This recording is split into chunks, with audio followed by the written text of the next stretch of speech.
Hello all, this is the response video 3.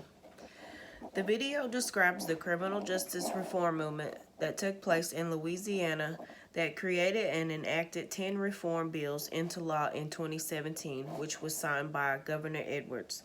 Governor Edwards and James LeBlanc, which was the Secretary of Corrections in Louisiana, and among many others, collaborated their efforts to reduce the prison population of Louisiana and to reduce costs, and mainly to desist from being America's #1 state with the highest rate of imprisonment. The article, Louisiana's 2017 Criminal Justice Reform, which was published by the Pew Trust organization, provides the background for this package of legislative bills.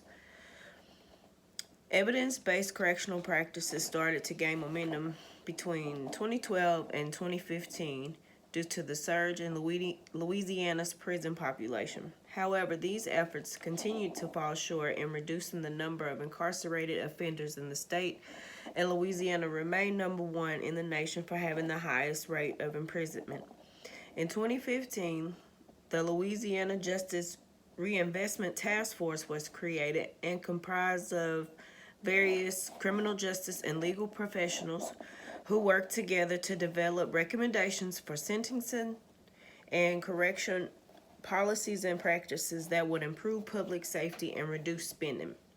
They identified 6 principal factors which contributed to Louisiana's leading the nation with the highest imprisonment rate, which are: number 1, unusual high admissions for nonviolent crimes; number 2, longer prison terms and narrower parole eligibility; number 3, large and growing number of people under community supervision; number 4, budgetary decisions that were inconsistent with long-term goals; number 5, inadequate services and support for crime victims; and lastly, what our main focus is on, number 6, significant criminal justice debts and other barriers to successful reentry.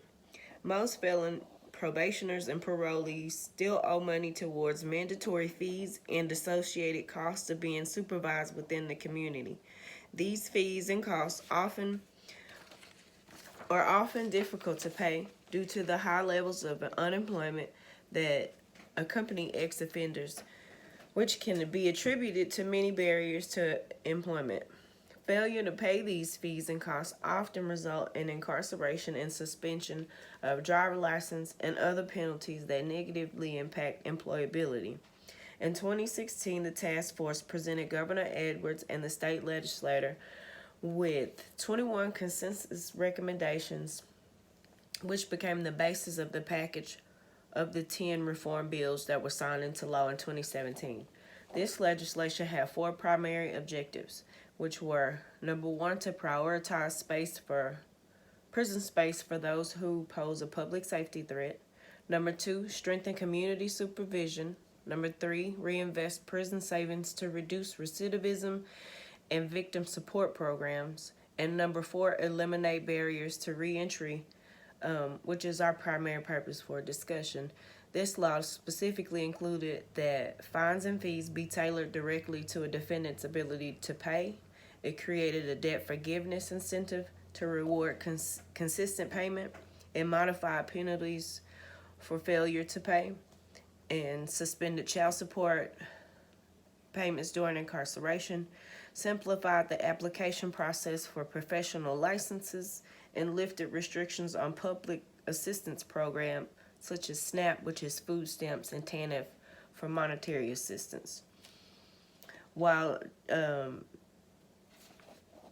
Jimmy LeBlanc was on board with passing such legislation that reformed programs which addressed the concerns related to reentry and reducing recidivism, which focus on the reentry programs, the Attorney General Jeff Landry did not agree with such reforms, and he didn't think they were necessary, nor did he think they would work to reduce recidivism.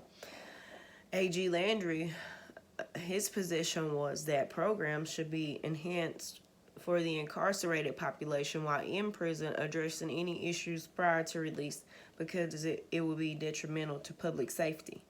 I would venture to say that providing programs while incarcerated and upon release would provide the best outcome to reduce recidivism and promote successful reentry of the ex-offender. While a study completed by Miller and Key in 2017 titled Fighting America's Highest Incarceration Rates with Offender Programming, Process Evaluation Implications from the Louisiana 22nd Judicial District Reentry Court, focused on the findings of the evaluation process for this reentry court. It supported the notion that providing programs to offenders prior to release and after will have a positive effect on the reduction of recidivism. This article provided evidence that supports this reentry court was successful in reducing recidivism by providing services prior to release and after. The collaborative efforts of Louisiana Department of Public Safety and Corrections and participating judges resulted in the development of two significant reform measures. Number one, new sentencing legislation that provided enhanced judicial autonomy favorable to reentry programming. And number two, a substantial and comprehensive in-reach program, which was created by the Louisiana Department of Public Safety and Corrections as an 18 to 24-month pre-release program at Angola State Penitentiary. In-prison services consisted of substance abuse education, social skills training, mentoring, and vocational education leading to certification.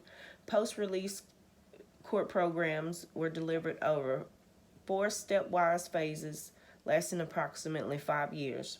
Aftercare included referral to community coalition partners, faith-based organizations, and social services providers to help program graduates with compliance challenges among individual situations. Miller and Key found that the Louisiana 22nd District Reentry Court program was launched with integrity and features strong program fidelity in its ongoing operation. The Louisiana 22nd Judicial District Reentry Court could prove to be a blueprint for formulating and implementing future programs and policies that are effective in reducing recidivism and ones that can be replicated across the country. Another point made in the video referred to peer work and peer monitoring. The video referred to the first 72 Plus program, which was created by formerly incarcerated offenders to be an effective tool within the community of a returning ex-offender because it does a variety of things like help with job search and housing, but mostly it is a positive support system that they need to keep pushing forward. The founders of this program identified the first 72 hours and beyond release as the most crucial time for ex-offenders. Programs such as these are beneficial for a variety of reasons beyond employment and housing needs. More of these types of programs could benefit ex-offenders in various ways and promote realistic and achievable goals that identify with pro-social values and behaviors. Sarah Nixon's 2020 article titled Giving Back and Getting On With My Life, Peer Monitoring, Distance, and Recovering of Ex-Offenders provides positive evidence of peer work and peer mentoring that support desistance in ex-offenders. Her article identified that peer work can have a positive impact on identity transformation that contributes to distance. Other research has discovered that both the mentor and mentee experience positive benefits that can help each balance their moral compass by reinforcing each other with positive interactions and accountability. Most importantly, Nixon's work explains that peer work and mentoring can provide a template of a future life that is achievable regardless of problematic criminal histories. Basically, there is a hope and a light at the end of this narrow tunnel. This is what reform looks like: analyzing, improving, and implementing empirically based programs and policies that reduce recidivism while improving the outcome for ex-offenders re-entering society. Thanks, guys.